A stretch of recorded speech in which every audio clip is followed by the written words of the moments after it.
Welcome to the latest edition of the Real Deal Podcast. I'm your host, of course, Cyril Joe Quinn. Recording this on a Tuesday. Hope everybody out there is enjoying their week as we are nearing, of course, Thanksgiving holiday next week. Busy time in the world of sports as you have basically everything going on with the exception of baseball as college basketball has gotten underway. But it's still about the NFL. NBA can do all this in-season tournament, which is, getting some nice reviews with the courts and what have you. But the NFL still reigns supreme and will reign supreme until it's over in the first weekend in February. Episode 932 titled, Are You Sure He's a Rookie? Of course, you should know who we talk about as far as C.J. Stroud and the way he's playing. We'll certainly talk about him along with the Houston, Texas teams, Road Warriors. Two teams had huge wins on the road. We will flush those wins out. What do they mean in the long term, short term? As you see, two guys who can be possibly MVP, possibly Defensive Player of the Year. Maybe we'll see. And C.J. Stroud and, of course, Myles Garrett. All the thoughts. I have a lot of thoughts on the Buffalo Bills, and no, I don't think they are making the playoffs. Buffalo, of course, fell to the Denver Broncos 24-22 in a game that was basically symbolic of their season. Slow start offensively, sloppiness, turnovers, just inexcusable mistakes, 12 men on the field. Will Lutz had missed the field goal from 41. That would have given Buffalo the win.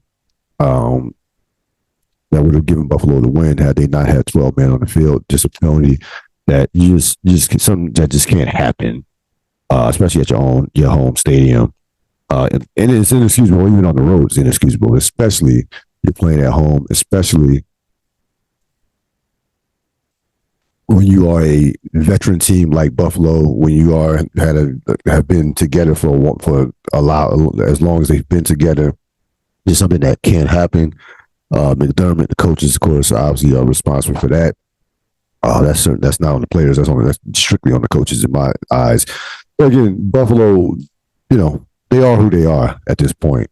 This team, we know how brutal their schedule is coming up. They still have Philadelphia, still have Kansas City, still have Miami on the schedule, and the Jets as well, which won't be easy. Let's see. I just don't see them making the playoffs. A couple of things before we get into the game. Some reactions to or collateral damage from this loss. Ken Dorsey, of course, is out as the offensive coordinator. That's like firing the hitting coach in baseball when the team's not swinging the bats. Very easy scapegoat.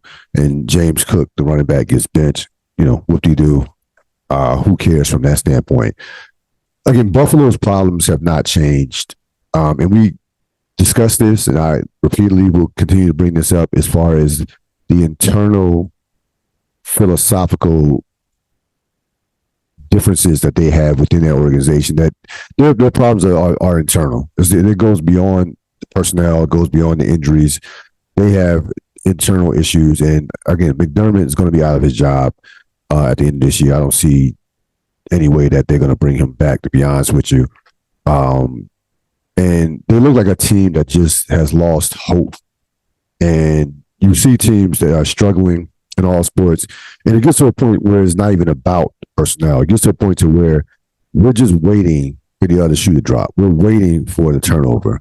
We're waiting for a team to go down the field and score on us. We're just waiting for something bad to happen.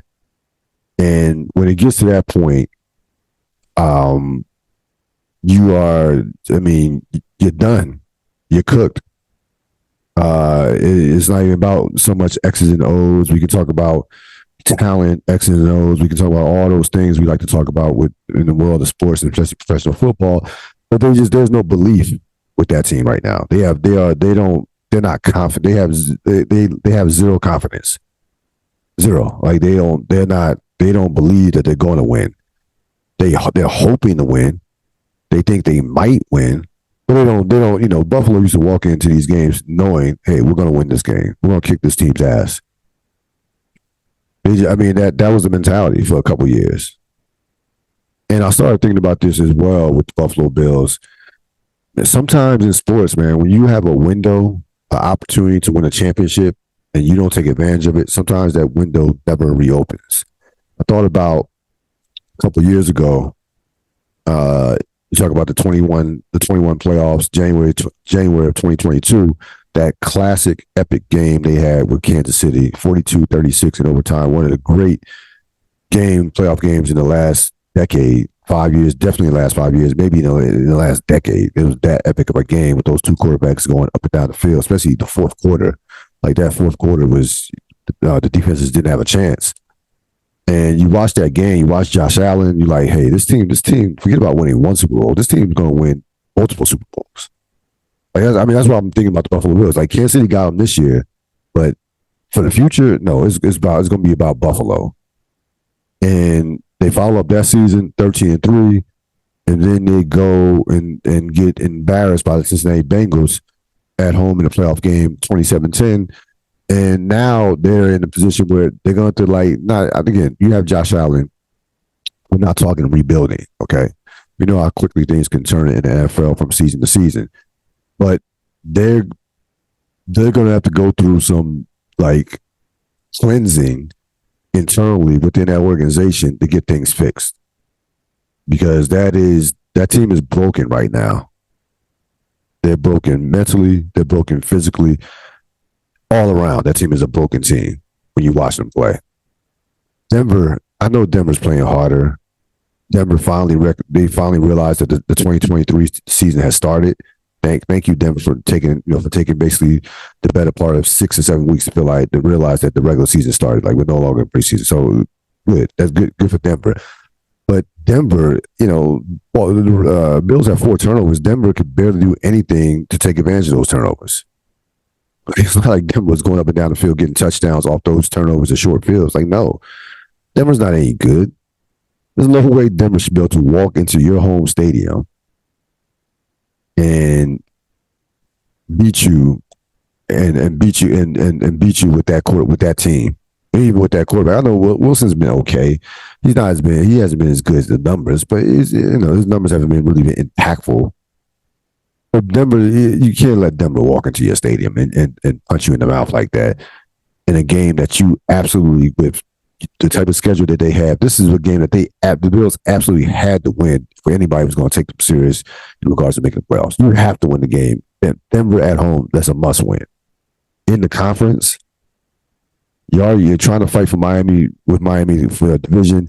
There are a bunch of boatload of teams that keep winning in the AFC that have better records than you, even though Jacksonville and Baltimore lost. There's still a bunch of teams who have 3 losses or less. So that game to me sealed Buffalo's fate as far as them. They're not making the playoffs. Even with the 7 teams, even if some of these teams are going to knock each other off, they're just not making it. That's not a playoff team. They're not. They have that team. This team has 9-8 or 8-9 written all over. Like, period. They're 5-5 right now. That is the most losses they've had at this juncture in the season, going back to Josh Allen's rookie season in 2018. Again, they look like a broken franchise, a broken team. Again, I think.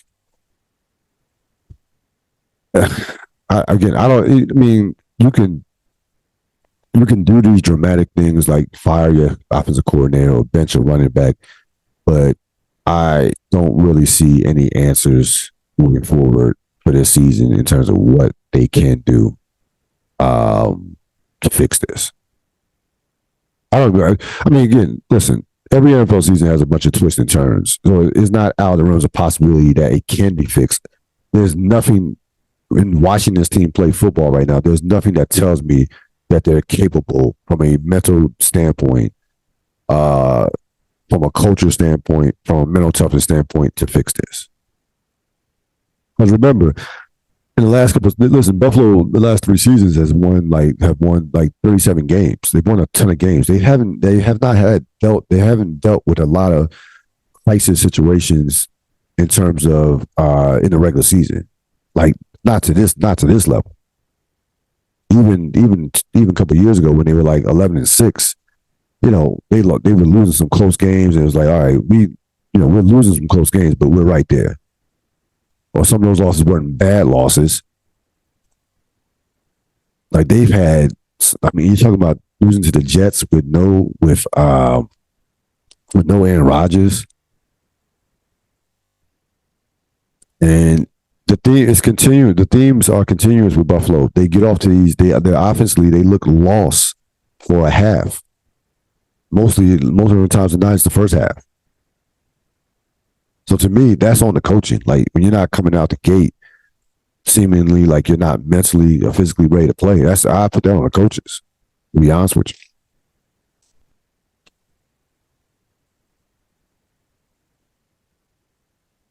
And again, that happens in all sports where the message of a coach just no longer resonates. No matter how good that coach is from an X and O standpoint, no matter how good that coach was as a motivator, sometimes the voice is the players just time for a new voice. And I don't care how successful. I mean, I remember this happened to Pat Riley with the Lakers, and Pat Riley is smart. Pat Riley was smart enough to jump on it and say, you know what, I'm good. It's time for a new voice. If you remember this was after they went to the finals. So they go. No, this was after actually didn't go to the finals that year. That year they lost. Riley's last year with the Lakers was 89-90.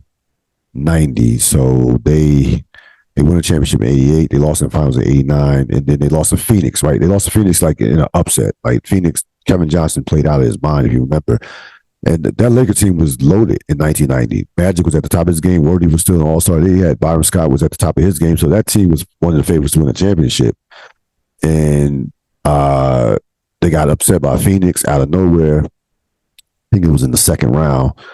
And Pat Riley was like, yo, this is it. That's it. It's time for another voice. He had been winning, I think 9 years. And, this is one of the greatest coaches of all time. So, it happens in sports a lot of times where it's just time for another voice. And that seems to be the case with McDermott. Again, we went through this.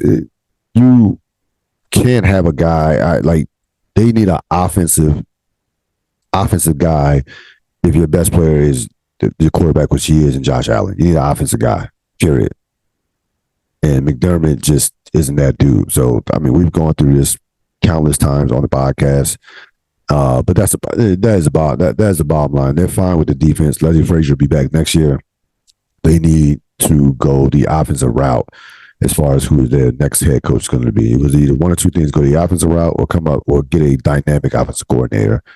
And even that, even if they do that, I can't see a situation where McDermott survives this. Games to note. Excellent, great game with Baltimore and Cleveland. You gotta give Cleveland a lot of credit. This game looked like it was over twice, 24-9, 31-17. Cleveland bounced back to win this game 33-31. Of course, the biggest play was the Craig Newsome, the second interception in pick six. That was the biggest play in the game to me. In a game where, again, Deshaun Watson was not great by any stretch of imagination. He wasn't. He played okay, but it wasn't about him. Cleveland was able to run the ball down Baltimore's throat, close to like 78 yards. And the bottom line is, this is one of the few games this season that Lamar Jackson has not played well. Matter of fact, it's not a coincidence. Their 3 losses, they have been probably Lamar Jackson's 3 worst games, and that is still an issue for Baltimore, and it's from a standpoint of they can't survive Lamar Jackson not being great. They can't. They're still they are still almost completely dependent on him as far as what's going to happen in the outcomes of these games.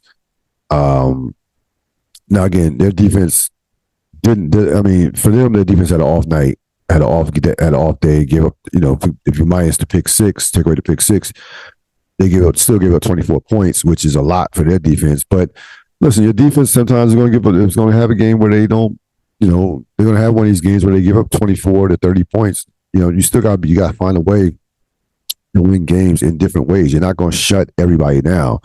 There are no lockdown defenses in the NFL that's going to hold people like, there's no 2000 Ravens or even, 2015 Denver Bronco type defense in today's NFL. You got some very good defenses, but your offense has to be able to put points on the board in a game like this, and they have to pick up the weight when the defense is not on its A game. We can knock Baltimore, and people try to bring up them having trouble closing games. I really thought that this was about the Cleveland Browns, and seem like I'm not going to help sit there and say that they've completely turned the corner, and now that this franchise is going to be winning championships and contending. Let me hold the brakes on that, but this was definitely a character win for Cleveland on the road. Remember, they got destroyed against Baltimore early in the season. About maybe it was a month ago, or maybe it was longer than that. But they got manhandled in Cleveland. And they were getting manhandled in this game. This game was like it was looking like it was 38-10 written all over it. On the road, you bounce back not once but twice. You gotta give Cleveland some credit there, because that has not been their MO forever with that franchise. There's been a losing franchise. There's been a franchise that's been one of the worst franchises in the league. Character has definitely not been a high point or something to discuss when you talk about Cleveland Browns football. So you gotta give them credit. That division is still, that division is brutal. Overall, now you have Baltimore still 7-3. At 7-3, you got Pittsburgh and Cleveland at 6-3, and Cincinnati last place at 5-4. So that division is going to be a bloodbath moving forward. But this was a major win for the Cleveland Browns, a very important win, extremely important win when you talk about trying to change the culture of your franchise and to from a perennial loser to somebody that their teams are going to have to deal with in the future. This is a huge win for the Cleveland Browns, and I'm not just talking about for this season, but even for their future. To be honest with you, that's how important I thought that this game was for them. Also, you had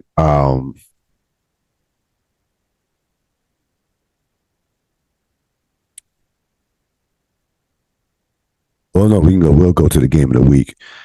Game of the week. This game was highly entertaining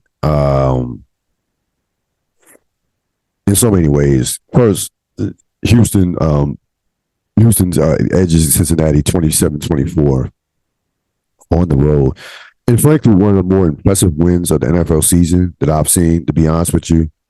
We are watching a star in the making in C.J. Stroud. He is having, again, one of the great rookie quarterback seasons in recent memory. I don't go back to the 1920s, but I know in the last 20 to 25 years that very few rookie quarterbacks have came in and made this type of impact and put up the numbers to boot. Roethlisberger was winning a lot of games, but the numbers were not that great. But he's still, again, listen, 15-1 is 15-1. But this is what you're watching with C.J. Stroud is special. He outplays Joe Burrow, who had been playing as well as any quarterback in the league over the past month. Cincinnati have been playing as well as any team in the league in the last month. And they go into Cincinnati and really just completely outplay Cincinnati. Like they deserve to win this game. This wasn't no fluke. It could have been, to be honest with you, this could have been worse. Probably should have been worse. Then it should have came down to just 3 points. To be perfectly honest with you, that Houston. No, I'm not saying Houston's a better team than Cincinnati. I would take.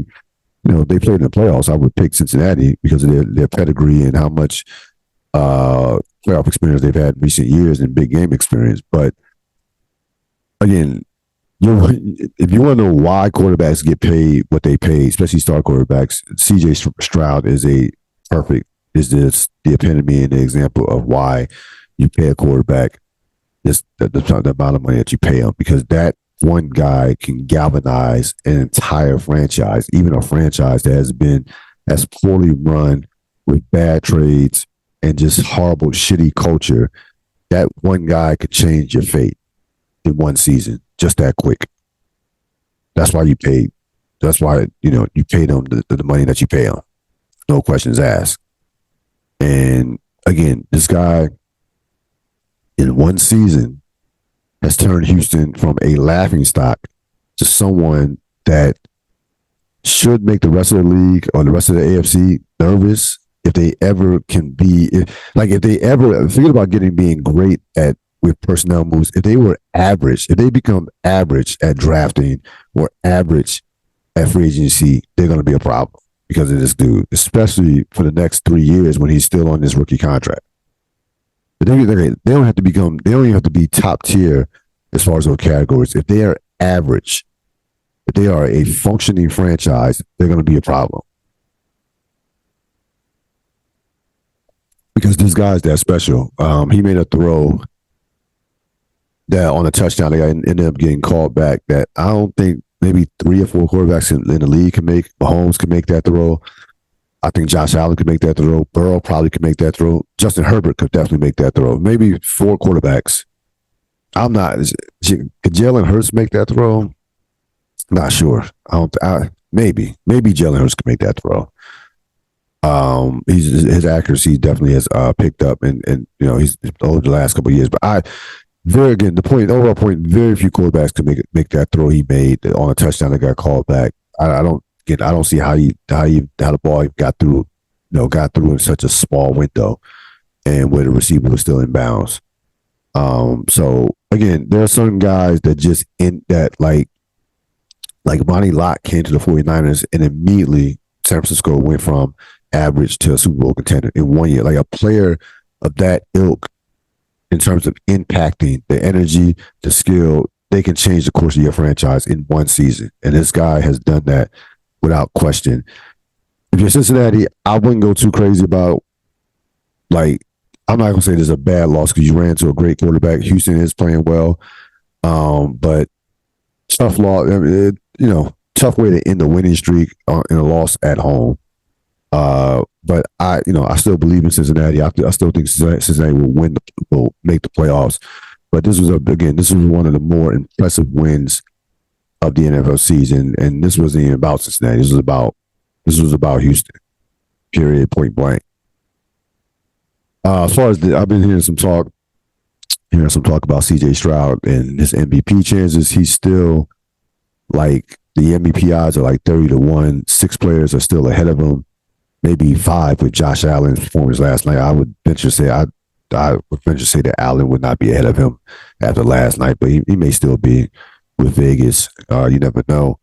But yeah, I mean, listen, I don't think he's going to win MVP. Maybe he can finish in top 5, but rookie quarterback, you have to be. I think the record would have to be. If they were 12-5, it's possible because the reason why it's possible because no one is running away with the MVP right now. Tua has come back to the pack. Mahomes hasn't been great this year. He's been very good. Hasn't been great this year. If I had a vote, it'd be Jalen Hurts right now. I think Jalen Hurts is you're hard pressed to beat out Jalen Hurts if Philadelphia is 14-3 or 13-4. Or maybe a guy, or maybe even 15-2 possibly. It'd be hard pressed if they're in between somewhere 13-4 and 15-2. I think Jalen Hurts, especially being the run up last year, will win it. But I definitely could see not Josh Allen, C.J. Stroud being a legit top 5 candidate. He's rising fast. So.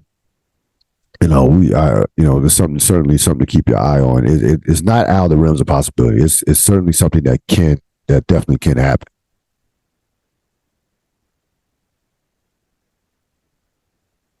Who won the week?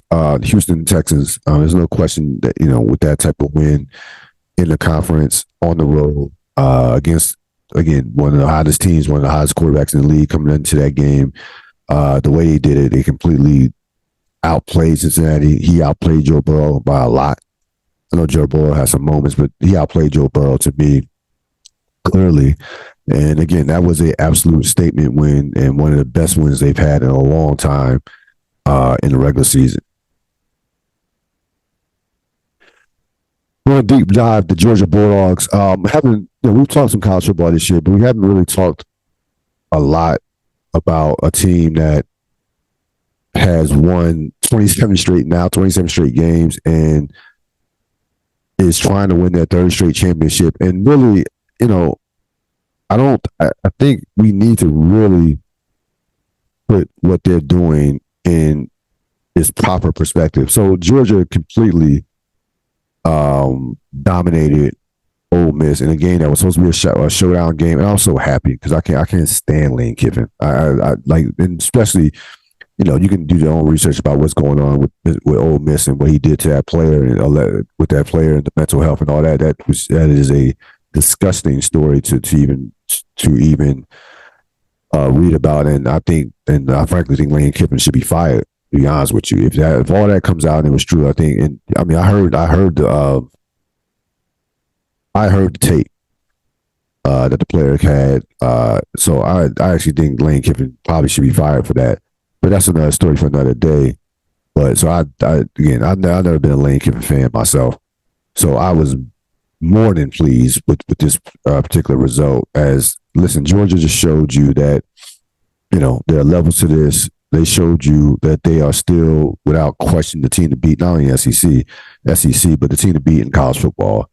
That was one of those, hey, we're still here type games. And again, Georgia has won 27 straight games, the second longest in SEC history, only behind Alabama. They can tie Alabama with the win over Tennessee this week and end up break that record the following week against Georgia Tech in the rivalry game.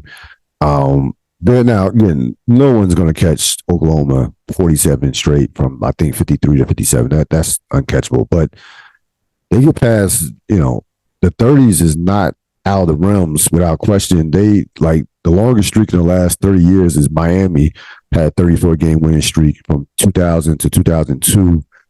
Florida State had a 29-game winning streak from 2012 to 2014 when Jimbo Fisher was there and they won a championship.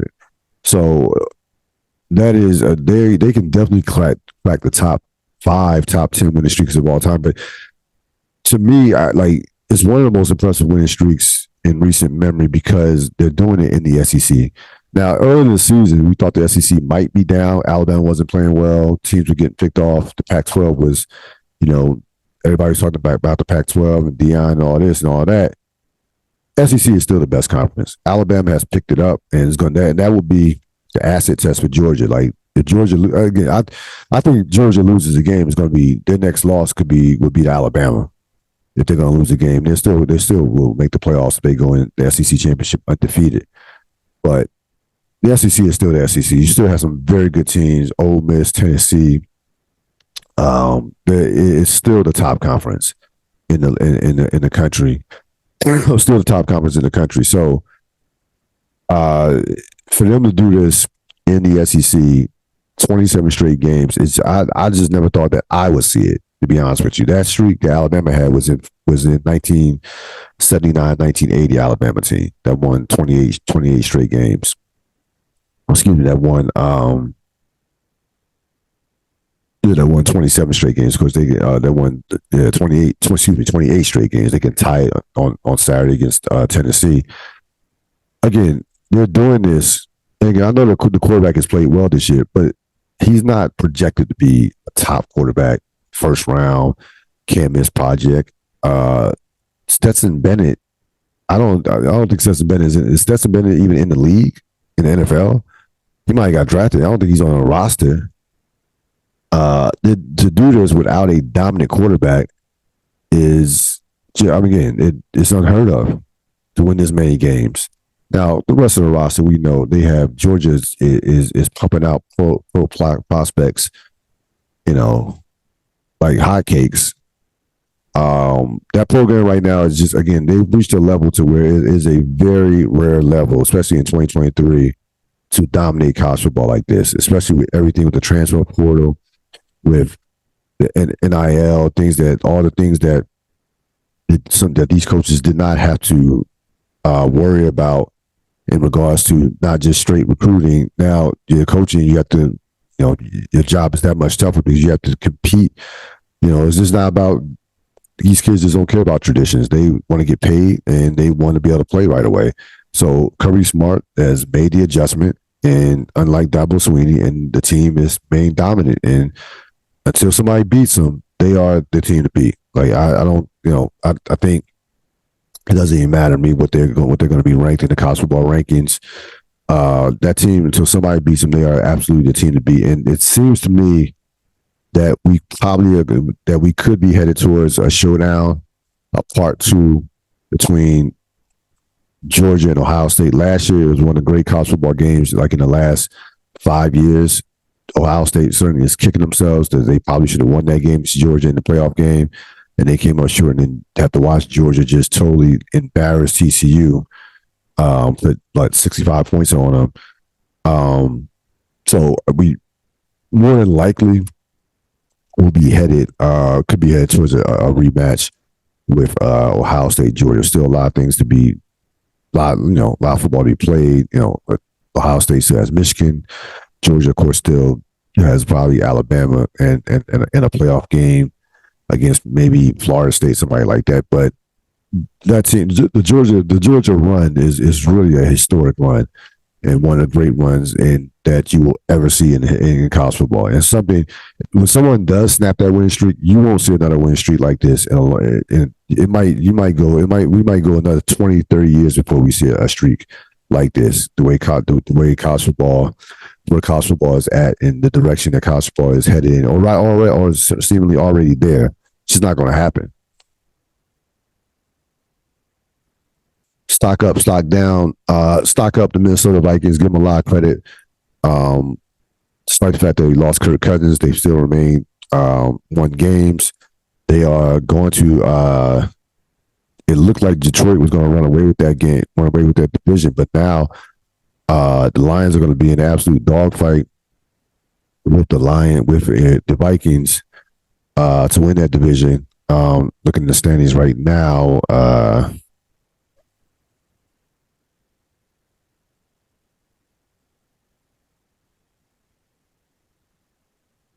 Yeah, Detroit is still in control. Detroit's 7-2, 6-4, so game and a half.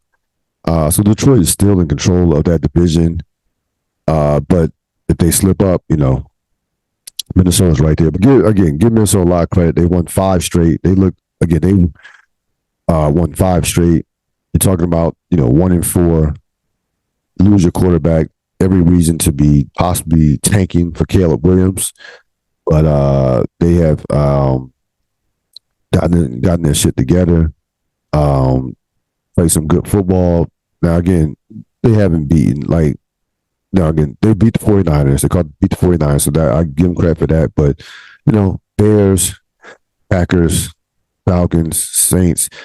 But the bottom line is we know how bad that division is. And really, the Vikings, looking at their schedule, Broncos, Bears, Raiders, they do have the Bengals on the 17th. So, and they have a chance. They're going to be right there. Right now in the playoffs, they would be the seventh.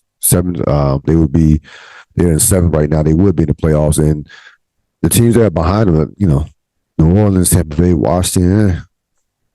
Minnesota probably should make the playoffs. Looking at those teams that are behind them, who you don't trust. So, but give them a lot of credit. Stock down Bill Belichick, and it sounds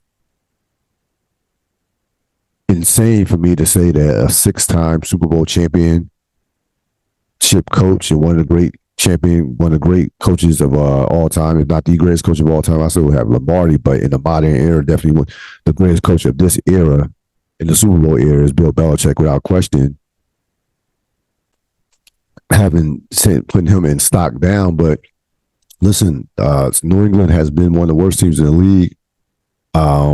speculation about his job has been all over the place. First of all, the idea that he was going to ever be fired in season, like, just come on, like that. You know, Kraft is not. That just wasn't going to happen.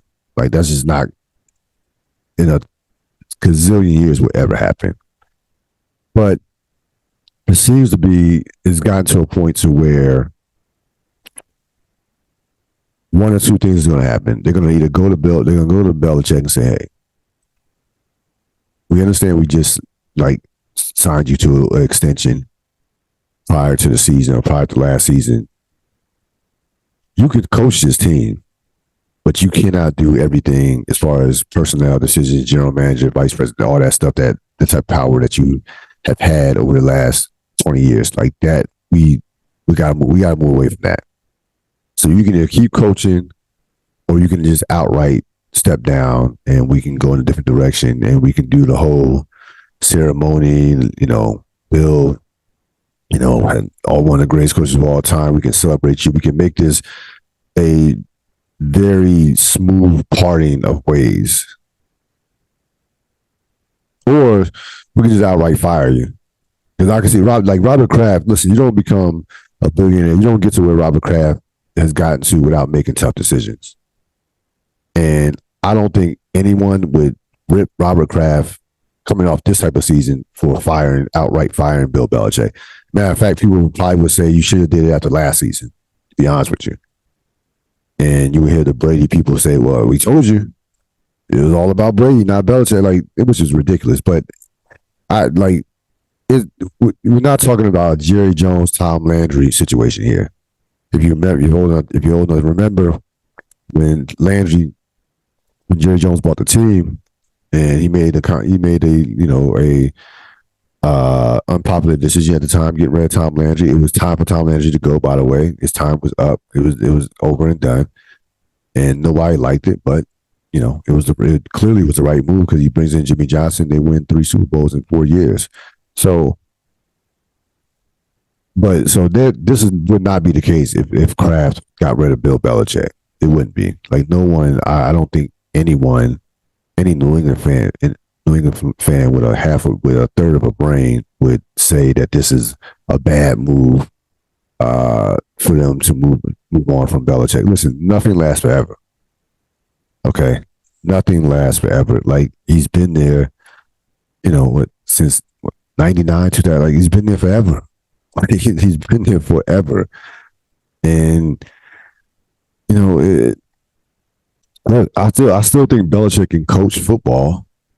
X's and O's, preparation, game planning. I still think if I just tell Belichick, Bill Belichick, if you're Bill Belichick, you're just focusing on football, just coaching football, then I still think he is a top coach. I just don't think his coach, no Tom Brady, and I don't care how good your X's and O's are. If you don't have the horses, or if you're not making the right free agent signings, or if you're not drafting the right players, player development, then you're not going to win in this league. Especially, again, if you most importantly don't have the quarterback. They don't have the quarterback. And the quarterback that they do have, he picked that quarterback. He picked Mac Jones. Okay? So Bill Belichick, those days where he doing both jobs, it's too hard anyway to have that kind of power. Even Andy Reid does not have that kind of power. He has a say in personnel decisions, but he's not the end all be all in terms of who gets drafted and what have you. They have people in place. They have a great foundation and a team of personnel people in place that assist. That they work as a collaboration with Andy Reid. So that is way too hard of a job in sports, period, in basketball and football, for a coach to do both things. It's too hard. It's impossible and be successful. Those days are long gone in the world of sports.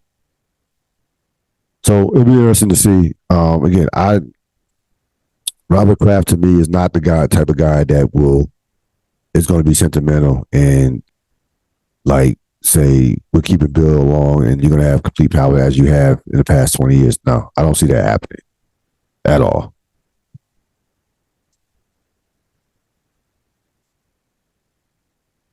Real thoughts. why were you crying? So, I also have something on Jimbo Fisher. It's kind of blocked with the crying Michigan coach here. Um, so we have Sharon Wilkerson. Sharon, not Wilkerson. That's Indiana. It's not Sharon Wilkerson, folks. That is Sharon Sharon Moore. Excuse me. We have Sharon Moore, who currently is the interim coach at Michigan. They had a big, of course, we know about the scandal with the sign stealing scandal at Michigan. Jim Harbaugh suspended 3 games. You can do your own research on that in terms of everything that came about from that. The bottom line is like the suspension was deserved, and there made a case for him being suspended for the rest of the season. If you really want to go, if they really want to, really hit a Harbaugh over the head with the hammer. But 3 games is fine. They have a big win over Penn State, who never wins a big game anymore. James Franklin is like 1-12 against top 5 teams in his tenure there. Penn State is going to win 9 to 10 games, get to probably a January 1st bowl. But as far as compete for national championship, it's not going to happen because they can't win it. They can't beat Ohio State. They can't beat Michigan. But on that side, they got it's still a great win against a top 10 team on the road in your conference. You're getting ready for Ohio State in a couple of weeks. A week from Saturday, that is, on the 25th. I can understand. So Sharon Moore does this interview at the end of the game. I believe it's Jenny Taft from Fox, and he giving these basically snot bubble like tears and he did it for Jim. He did these guys fucking. He goes into this tangent of it's not crying because the happiness of winning. It was crying because it was like a fuck you to the rest of the world who thought Michigan was guilty of this, who wanted to condemn Harbaugh. It was that type of crying. Like, we're victims here. We're being falsely accused. Now, I'm not going to sit up here. There's nothing wrong with a man crying. So I'm not even going there from that standpoint. I'm not questioning this guy's manhood. I would have no problem myself if he shed some Denzel glory tears for winning a game in where he, in essence, was the head coach. It's a big deal. It's probably a lifelong goal of his to be a head coach at a major university. You're at Michigan, one of historic universities in college football history, and you beat Penn State. That's a big deal, and you should be proud of yourself. And if you cry some tears where you make it just about the players, and this is a big moment. I'm just thank God for this opportunity. He did say one thing. I agree with one thing he said before he started thanking everybody. Jim Harbaugh, he did thank God first. So he did. That's the one good thing, the one great thing he did in this whole 41-second, performance. But this whole idea of you trying to paint the university as victims, and the Jim Harbaugh ass kissing, like, come on, man, like, come on, like let's thank listen, cry your tears in terms of thanking the players, in terms of this moment being a big moment for you personally. But don't sit up here and try to make your team, make the university, and make this Jim Harbaugh out to be martyrs, and make them out to be like they were done. There was an injustice, and please don't. That is not needed a time or place to do something like that. It's not. It's not. That's if things come out later on, you want to go on you want to go talk to some reporters after everything has come out, and it's proven that they would, that the NCAA did a bad investigation. Then go ahead and tell us we were all wrong. We were, we're not guilty. Whatever. I just don't want to hear it on the field, and I don't respect it from a standpoint of it's coming from a place of again, you're trying to paint yourself as a victim, and you're really not. You kind of made it about the kids, but it wasn't even really about the kids. You kind of made it about Jim Harbaugh, the university, and yourself. You kind of was. It was some bootlicking going on. I'll just be perfectly honest with you. It was some bootlicking, right? It was some bootlicking, and I just don't. I really have respect for it from that standpoint. I don't. So, the crying is one thing, but have some self-respect. Like, seriously, for yourself. So the Clippers are 0-4 with James Harden, while the Sixers just keep playing some of the best basketball in the NBA right now. Maxey has been dominant. Joel MVP is having another MVP caliber season. All their pieces have fit. Tobias Harris, has returned, playing great football. Great basketball. So here, before you can jump on James Harden, that's the low hanging fruit. The reason why the Clippers have lost 5 straight overall, 0-4 with James Harden. The thing that has jumped out to me about this Clipper fall in terms of this losing streak, and the revelation that should be coming out of this is they no longer have a superstar on their team. And, for all these years since this thing came about in 2020 with Paul George and Kawhi Leonard, all you hear about how much talent the Clippers had. Oh, the Clippers are so deep. The Clippers are this, Clippers are that. That talent, they're long in the tooth, number one, not as talented as you think they are, as their perception. They're not. Because they don't have Kawhi Leonard is no longer that guy. Kawhi Leonard at his peak was easily a top 5 player.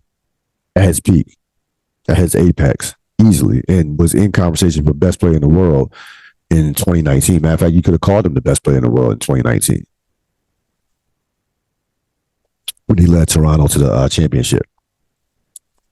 This version of Kawhi Leonard is probably somewhere in that 15 to 20 range in terms of top players.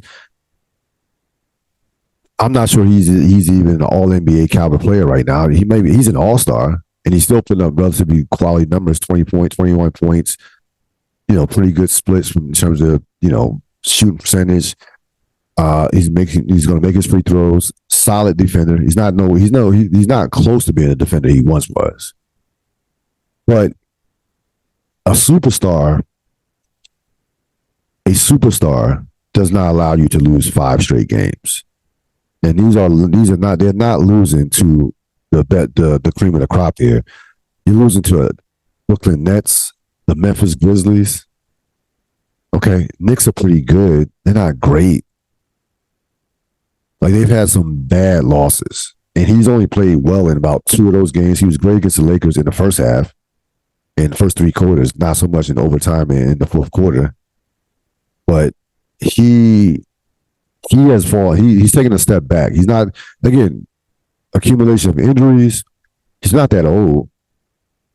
Like, Kawhi Leonard I think Kawhi Leonard is 32? So, but he's in the old 32. If there's such thing as an old 32, yeah, he's an old 32. That's the thing that jumps out to me, even more so than the Harden thing in terms of James Harden and what hasn't transpired since he joined the team. Now, here's the thing about Harden, what I've noticed. Number one, and shocker, he doesn't move without the ball. So when he doesn't have the ball, he is like a statue. And I'm telling you right now, listen, when you get a play, forget about the numbers. I don't care about his numbers right now. He's averaging, I think, 13, shooting 47%. Put the numbers aside right now. When you get a player of James Harden's ilk, you expect that player to energize your team, right? You get a player, an all-star player, a guy who's top 75, future Hall of Famer, and you are, considered to be a contender. You say to yourself, okay, we got James now. Come see us. And there's an energy that flows within your team to where you become that the team just, it's like, yeah, try to stop us. I don't see any of that energy with the Clippers.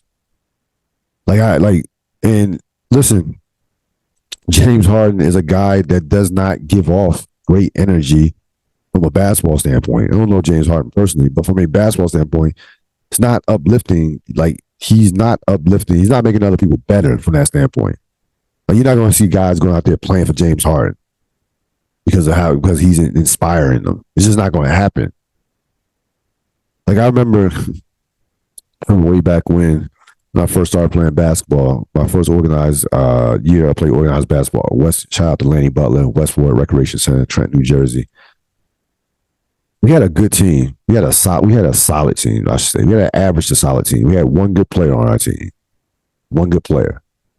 Mid-season, we get this dude named Fahim Murphy, who obviously had a reputation around Trent as being a great ball player. Other teams were jealous. Like, yo, how y'all pick him up? It was the luck of the draw. We just got lucky. He took us single-handedly from being average to being a runner-up in the championship. We got him, and it was like, okay, we have 2 All-Stars, and try stopping us. And we went all the way to the championship game. It made everybody better. He made everybody better. He held everybody accountable. He called you out. This is like I was like 12, but he called you out. He was like a coach. He was like literally a player coach. Told you where to go. And it was like, oh yeah, damn, this dude, you know what he's talking about. He's a leader. He was a leader at 12. That's not James Harden. Like, James Harden says, and listen, all you gotta do is listen to James Harden talk. I'm not a part of a system. I am the system. No. We need you to actually be a part of the system. That you being the system shit has not worked. Dribble. Stand when I'm not dribbling. Average to mediocre defender, defensive player. No, that hasn't worked. I look at Bill Walton back in the day, goes to the Celtics. Bill Walton was way more accomplished than James Harden ever will be as far as terms of winning. Bill Walton was a Finals MVP. He also won a regular season MVP and was in conversation for best player in the world even when Kareem was playing. Okay, injuries really set Bill Walton back and kept him from being a all-time great as a professional player. College, he's one of the greatest ever. He could have been one of the greatest ever at professional ranks if not for the injuries. He was that great, that dominant. Ask your uncle, ask your grandfather. Came into the 86 Celtics, he understood the pecking order. Bird, Mikal, Parrish, DJ. He might even been 5th or 6th on that pecking order. He was a 6-man, helped them win a championship in 86, one of the greatest teams of all time. James Harden is not coming with that same energy. And James Harden probably is a better player than what Bill Walton was at that particular time in his career. It's not even about the talent. It's about the attitude. It's about the energy, the mindset. What are you bringing to the table from a mindset standpoint? Is it about winning or is it about you?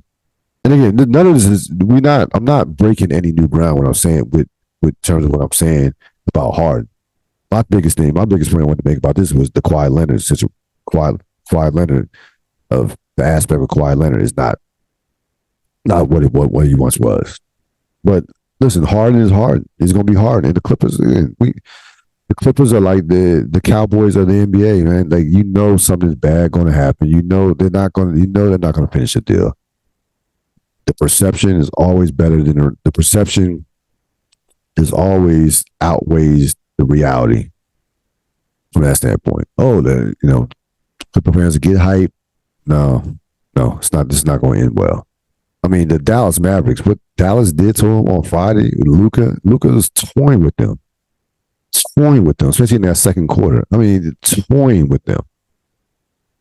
And no one around the league fears the Clippers. No one in the Western Conference, like, they don't even have, they're not respected from that stand. Like, there's no aura about the Clippers. People say the Clippers, we could beat them. We could beat them. No. We're good. We're good against the Clippers. We'll be fine.